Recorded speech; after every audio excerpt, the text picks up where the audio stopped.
This is Sarnia Lambton Daily for Thursday, May 7th. Good evening, I'm Terry Doyle. The largest outbreak at a seniors' residence in the region has been declared over. Landmark Village in Sarnia is no longer considered to be in a COVID-19 outbreak. This comes after the home has now gone more than 2 weeks without a new case being diagnosed. In total, 30 residents and 10 staff members tested positive. 6 of the residents passed away from the virus. This was the first outbreak in the region, and while a difficult time for staff and residents, they also saw support from the local community. At one point, signs were put up outside the home to support the people living and working inside. When vandals damaged staff vehicles, people stepped up to help pay for the damages. The latest numbers in Sarnia Lambton show 193 people have tested positive for COVID-19. That's up 1 from Wednesday's update. 126 people are considered recovered from the virus. That is an increase of 4. There has been a significant jump in the number of tests received, with only 5% testing positive. Let's get an update on the education sector right now, as it's certainly been a completely different time for schools over this past 7 weeks or so. And Ben Hazzard, a superintendent of education with the Lambton Kent District School Board, joins us from the home office now, of course, with the board office closed and everyone working remotely. And Ben, right off the bat, how are things? Things are all right. I'm set up in my bedroom here, Terry, for a nice quiet spot to chat with you today. It's a really different time in the education sector, but you know, learning keeps happening, but it's really different than it normally is. So let's go back to when this all started. Of course, we go about 2 days before March break. We knew March break, things were going to be shut down for the week, but the province announced that after March break, there would be a 2-week closure after that. That, of course, means the education sector, the board, the schools, everybody had to swing into action. Take me through how that sort of played out. So let me just tell you a quick story, Terry. Go for it. I'm sitting at the Blackwater having a coffee with some colleagues. We're actually doing some work. We're debating things. And all of a sudden our phones start vibrating, like just blowing up. And it's the announcement had just been made at about 4:15 that yes, there will be a school closure. So immediately springing into action, understanding what the parameter is, what that means. And then we went into March break. So it was really some really quick instructions that we could share with families, but also share with teachers as a way to say, okay, so what does this mean? With really limited information. So we kind of gave a bit of a sketch of information without knowing all the details yet. That allowed us to get to March break, a chance to breathe for teachers as they had, and students as they had time to go and enjoy March break. But I'll say from a board perspective and a system perspective, we were working on what those parameters look like. So what would learning at home look like in that time, Terry? So really quickly we shifted, and we heard that we had kind of a 2-week window to make our local plans as the province shared things from like TV Ontario and kind of province-wide resources for parents those first 2 weeks after March break.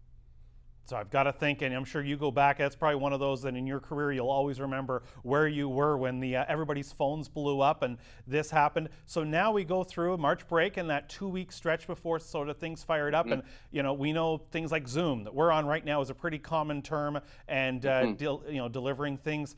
But I've got to think it was a busy time and looking to ramp things up to get the students ready to go. Yeah, those 2 weeks, I certainly will always remember the moment. But those 2 weeks leading up to the beginning of April were really impactful. So we're not a large district in Lambton, Kent, but we're really responsive. We're really connected to community. I say we have good relationships within our system, within teachers, but also within to families, and we know each other really well. And that's a really good thing in these quick times. So what happened is we ramped up, and we actually provided localized, customized instruction for teachers so that they knew what to do to use digital tools the 3 days, the Wednesday, Thursday, Friday leading up to April.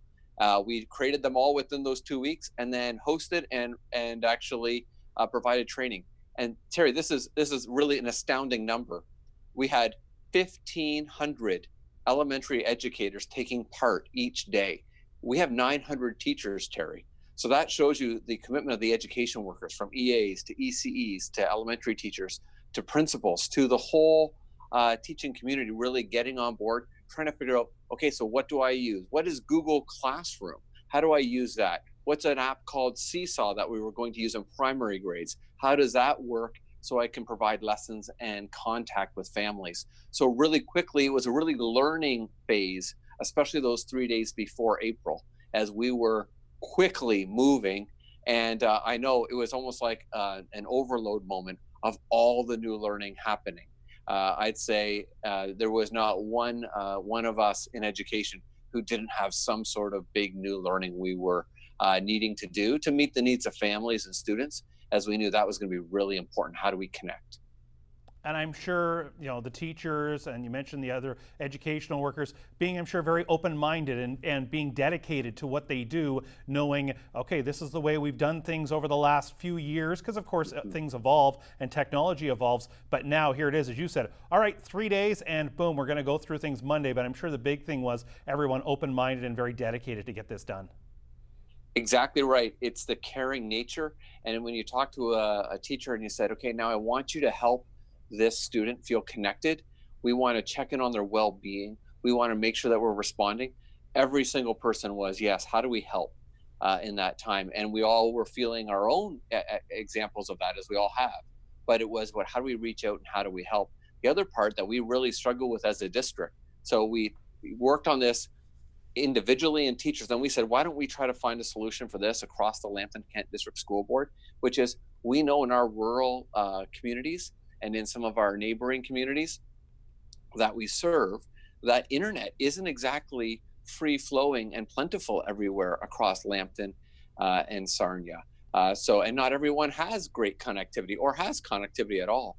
So one of the big challenges we really grappled with, Terry, was how do we provide learning for those who may not have access to those online tools that we were teaching so many teachers about? So what has been put in place to help out those people? All right. Well, it's a process. So what we've done is we actually have used something old-fashioned, Terry.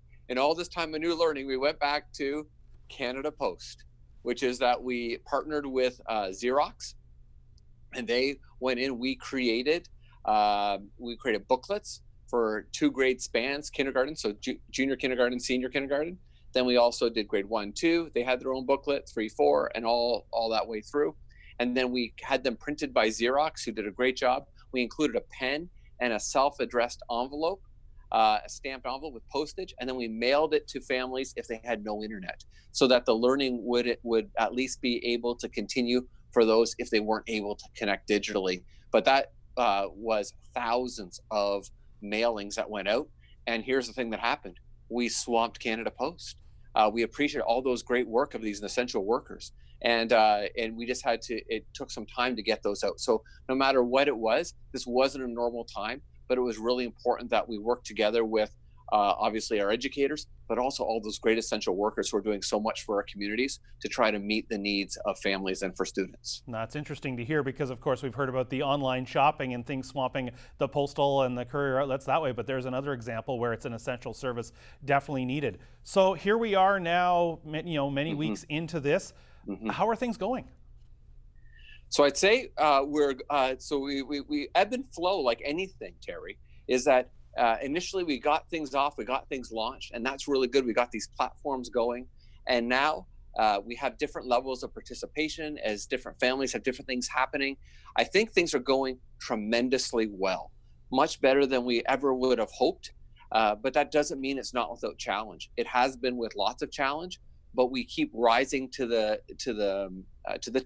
challenge and extending ourselves. So what we see is that we've adapted. So sometimes it was like every day, some teachers would do like a Google Meet or would send out items every day. We've learned that, families are really busy. There's lots of stresses on families right now. So we've been adapting based on what students and families need, because it's an ongoing process. There really hasn't been one mark to say, yep, we've got it, we figured it out. It's been changing as this situation has been changing with the school closures due to the pandemic. I have to think as well, just as it would be in a regular classroom, you have situations where teachers may, check in on certain students, or check in on all the students, but maybe, make that one extra call or one extra reach out to a certain student who knows maybe they just need that little bit extra, just like in a classroom, while someone else who can work more independently maybe gets that, one less call. And I'm sure that's where the teachers have been able to adapt to, know their students. Yes. So Canada Post, the good traditional Canada Post has come through for us in spades. And so is one other thing, Terry, and that's a phone call. We talk about all our online platforms, but what we learned is by reaching out with a phone call, it was a way to check in on well-being, check in and show that we care. And we reached out through either digital communications or a phone call for families in those first weeks of April. And that was really key, because I think well-being is something, schooling provides learning. It also provides social connections. It provides a whole variety of supports for us and our society, but for those children that we support each and every day. So that phone call, that check-in was really important, from social workers in secondary to classroom teachers in elementary to course teachers in secondary. Everybody was checking in and trying to make contact. And when we didn't hear from people, it's really concerning, because we really do want what's best for those kids. That's why people get into teaching in the first place. And certainly that has shone through in these difficult times. What are you hearing from parents as, the parents have had to become, quasi homeschoolers at times here, and I'm sure with balancing other things, their own working from home, that can be challenges, but, what are you hearing indeed from, through the teachers and through that about how parents are experiencing this? Parents are experiencing in a wide range, because not one parent is experiencing the same as their next door neighbor or the person across the city. So what happens is that we hear really great things about teachers as they reach out, and there's learning happening and connecting with other students. We also hear that there's challenges when there's work demands, especially for our healthcare and essential workers, as they've been working long hours, and how do they keep up with that? That's been really important to think about that way as well. So the one thing that we really encourage families to do, parents, as they go through this process, is it's okay if it's not perfect the first time or the second time. It's okay to reach out. And it's okay to give a phone call to the school. We've got the voicemail from each school going right to the principal's cell phone. So they'll get the message, and then they can give a call back. And then we can problem solve individually on how we can better help and support your student and support your family. I think that's the key. Is that what we've really learned, Terry, is there's really no one quick way to say, because we're all in different contexts now, different environments, and we have different pressures that everyone's feeling. But I tell you, parents have really risen to the challenge, and are doing great work each and every day. Ben, as we continue on, and really, I guess, has the challenge been as well the uncertainty, where it started off, maybe a few weeks, then it moved into sort of the start of May, possibly, then the end of May. Has that been where you've just sort of had to say, right now, we're going to continue on in this method and this delivery and working with students this way until we're told different? Yes, we know what we know, and we know that now, and we know what's going to change. And I think that's something that can be difficult at times for all of us, and all of the things that we keep hearing and how they're going to change. But it certainly has been a challenge as we learn. We're planning out 2, 3, 4 weeks at a time. That's good. But we're wondering, what does that mean for the next thing? What does that mean for grade 8 graduations? What does that mean for grade 12 students? What does that mean for certain courses? Can we get those credits? What does that mean for my child who's really struggling in this online format but would really like to be back at school? What does that mean for all of the contexts that we're dealing with? So that has been a challenge. Also in this time period, within the month of through the end of April, something really neat started to happen through Sarnia. And that was staffs got together and they started providing different supports for students. And they also started to share these really positive videos. And that was a really good thing that showed that even though we have all this uncertainty at this time, it's going really well in the fact that we can reach out and help each other. It started at High Park Public School, and they did a reach out video to their school community, and then they actually raised money for the Inn of the Good Shepherd, over, I believe, around $2,000. They challenged another school staff. They did the same thing. P.E. McGibbon, they did the same thing. They raised over $2,000. Then it went to, I believe, Arrow Road. They did the same kind of thing. They shared, they raised money. So this whole idea of being part of the community and connecting is what we found a lot of good solace in, because if we're part of that bigger connection and working on this together and knowing that we're all supporting each other, I think it helps us even when we have this uncertainty, Terry. I guess even I know we've seen some schools do it where a form of morning announcements, whether it's a daily or a weekly thing, just something as simple as that to bring everyone together. That's emerging now in the moment. Many of our schools are doing video announcements when they're in face-to-face learning. And then it was, how do we do that in an online environment? That's happening now, where we have video announcements being sent out, where we can see each other. We can see friends, peers, classmates. We can see the teachers. We can see the principal. And it's a really nice way to feel some connectiveness between everyone. And I think that's the key right now is that we're trying to bring some normalcy here using the tools. And we know that what we do face to face, it just takes some time, and it takes extra time than we think to how do we do that in a digital or an online environment. You know, if you and I were together in the studio face to face, it'd be a different experience than right now where I had to spend some extra time getting set up. How do I do this? Figuring this all out. It just takes extra time, but we know what works well face to face is what really brings us together online as well. Well, Ben, we appreciate the update, and we know the great work being done by everyone in the education system to make the adjustments and get things done so that the students are the ones who can benefit from all of this. So we certainly tip our cap to everyone there and wish everyone all the best. And Ben, we'll catch up to you again soon. The kids are worth it, Terry, and we're going to keep going, and I'll jump on anytime you need this. Thanks very much. As Ben Hazzard joining us, Superintendent of Education from Lambton Kent District School Board. Stay tuned. You're watching Sarnia Lambton Daily on your TV.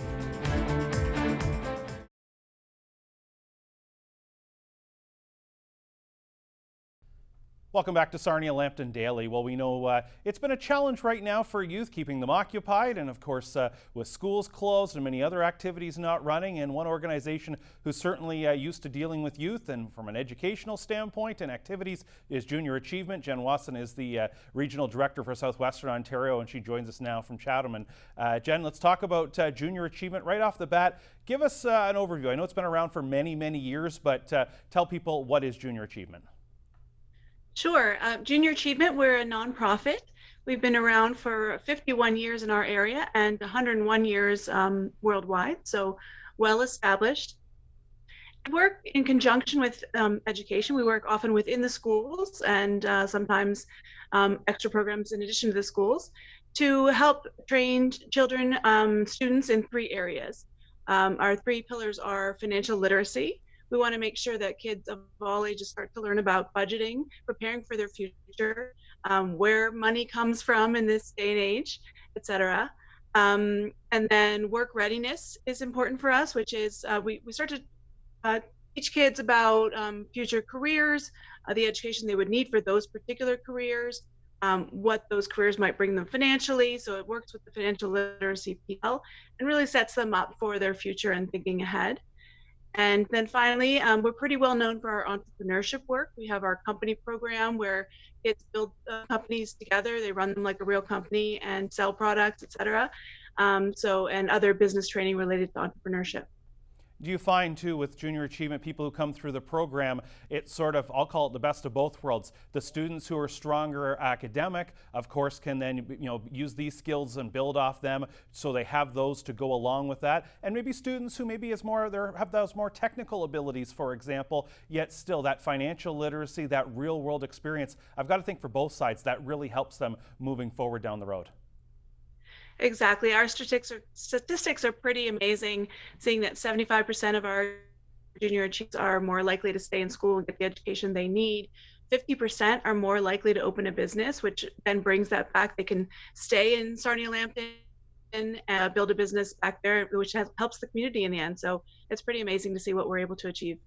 Now here we are in the midst of COVID-19, going back to March, and like any organization, have had to be agile and make some changes. And I understand Junior Achievement is no different, had to change up how some of the programming is delivered. That's right. A good portion of our programming is usually delivered within the schools. We have amazing volunteers, often from the financial sector or other business sectors, that come in and spend a day or several days with kids, teaching them these important skills. But now, obviously, with the school shut down, we can't do that. So we've been able to transition to online programming very quickly. We don't have our great volunteers coming in, but we do have them sending some videos, etc. And we worked together with Junior Achievements across Canada to build an online platform so that most of our programs are now available through the schools or for students on their own to do online. Have you found that's really helped to maybe get even a wider reach, because now with the online programming like that, it doesn't have to be scheduled? Exactly. So Junior Achievement of Canada was working toward having online programs to supplement what we do, wanting those online programs ready to go, but we were nowhere near to launch when the schools started to shut down. We were planning on having months and months of building and experimenting and all those things.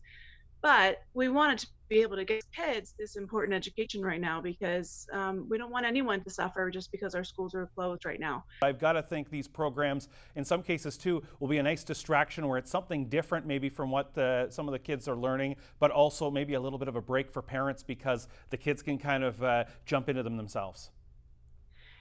Yeah, sure. So the teachers or parents can point the kids in the direction, and then they can go and learn what they're interested in. We have most of our programs are now. We have like BizCraft is just a portion of a program, but it ends up being a interactive game where you run your own business like it's an interactive game, and you see if you can make millions. And then we have others that are still on their way. One of them that I'm really excited about is World of Choices, which is a real careering tool. We usually have these in big conferences for students around our community. And we had one in Sarnia in the fall, but we'll have video mentors in different careers that students can look at, anything they're interested in, see what that career is like, and other career tools, career assessment, skills for interviews, all those things will be ready to go for them. We talk about agility right now and being able to move to an online platform. I have to think Junior Achievement is an organization that's had to be agile over the years because the curriculum and the things that are taught have changed. You know, teaching someone financial literacy and banking 20 years ago and 25 years ago, when it's been around, UGA has been around here for over 50 years, would be different than what you would teach now. For sure. And we are always building, changing our programs. Talk about financial literacy now for kids. I mean, a lot of kids don't even understand where money comes from because they're seeing it all through a debit card or an app, and they don't understand, everything behind that. So that's really had to change over the years. I have to think if someone was going through JA financial literacy or banking things about 25, 30 years ago, they would have been told, about a checkbook and how checks work. And now you throw those in front of kids now, like, what is this? What am I ever going to do with this? That's got to be a little different. The one thing we're seeing with the way the economy's gone, and we don't know where it's going to go out of here, but is that entrepreneurship side and running your own business rather than relying, of course, on the traditional model of going and find a job with another company. I have to think there's a lot of success stories out of Junior Achievement where students have learned that and indeed gone on to their own businesses. Yeah, for sure. The alumni network is really impressive as far as people who were involved in Junior Achievement. MPP Monty McNaughton was a junior when he was in school. But it's also the wave of the future as far as everyone wants to be able to live where they want to live, do what they want to do, and there's so much more flexibility when you focus on entrepreneurship to do that. You can stay in Sarnia Lambton and live near your family and have a business and a career that you love. If you have entrepreneurship as all of your career or also an add-on, we have a lot of people doing a side hustle, but those skills are still important. And those skills also transfer into every job. You're still the leader of your own career no matter what you're doing, so those skills are always transferable. Jen, before we let you go, people who are hearing about this right now, what's their best way to find out more information? Our website is jaswo.org, so that's JA Southwestern Ontario.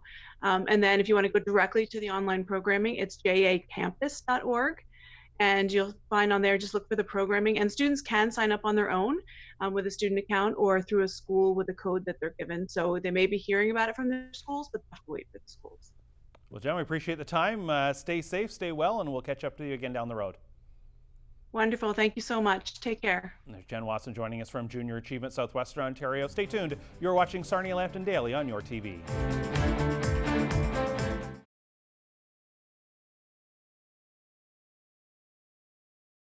Before we go tonight, a happy birthday to the city of Sarnia. 106 years old as of today, it became a city on this date in 1914. That's all for Sarnia Lambton Daily for this Thursday. I'm Terry Doyle. Thank you for joining us. We will see you back here tomorrow.